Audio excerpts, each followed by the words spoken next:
अस्सलाम वालेकुम, welcome back to my channel all viewers. Video start करने से पहले आप सबसे एक रिक्वेस्ट है कि अगर आप मेरे चैनल पर न्यू हैं तो प्लीज़ सब्सक्राइब। जग में थोड़ा सा पानी डालकर 1 पाव बेसन को छान कर ब्लेंड कर लें। इसे लस्सी में मिला दें और लस्सी को फेंट लें। मैंने दही 1.5 किलो लिया और उसे जग में डालकर 1 गिलास पर अच्छे से ब्लेंड कर लिया।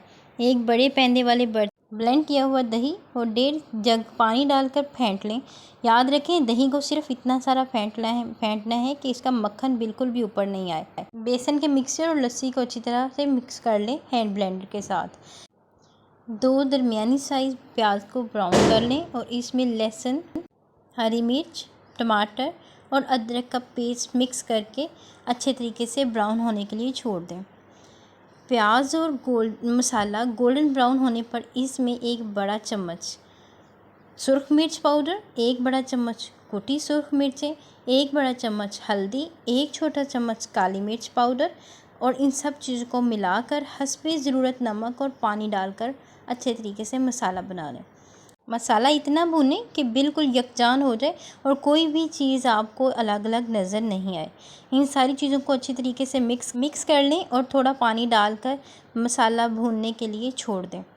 अब जब तक मसाला बनता है तब तक आप पकौड़ों का बैटर बना लें। बेसन में नमक, हल्दी, कुटी सुरख मिर्चें, सुरख पाउडर मिर्चें, थोड़ा धनिया पाउडर मिलाकर साइड पर रख दें। बनाई हुई लस्सी को कढ़ाई में बनाए मसाले में ऐड कर लें।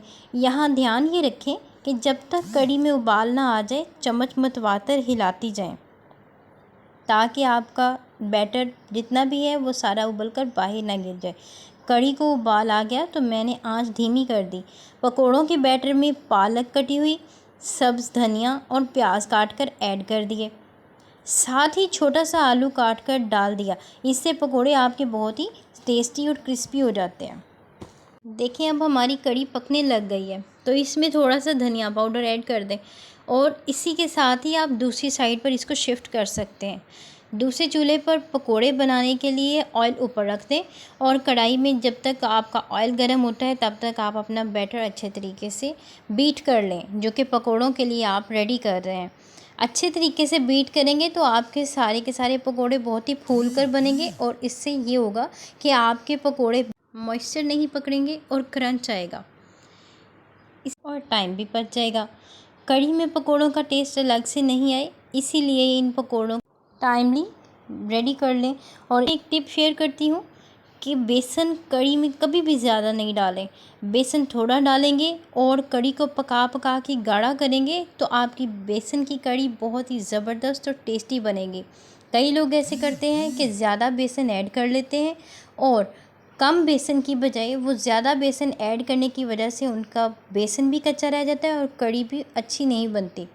तो इसके साथ ही आपको मैं करती हूँ अल्लाह हाफिज़। मिलते हैं नेक्स्ट वीडियो में, तब तक आप अपना ख्याल रखें और मेरी वीडियो पसंद आती हैं तो please share it. Thanks for watching, till then अल्लाह हाफिज़। आखिर में मैंने अपनी कढ़ी को डिश आउट कर लिया है और आपके सामने प्रेजेंट किया है। बताइएगा कमेंट बॉक्स में कि कैसी बनी है और कैसी नज़र आ रही है आपको कढ़ी। माशाल्लाह से कढ़ी का कलर बहुत प्यारा निकला था। Thanks for watching.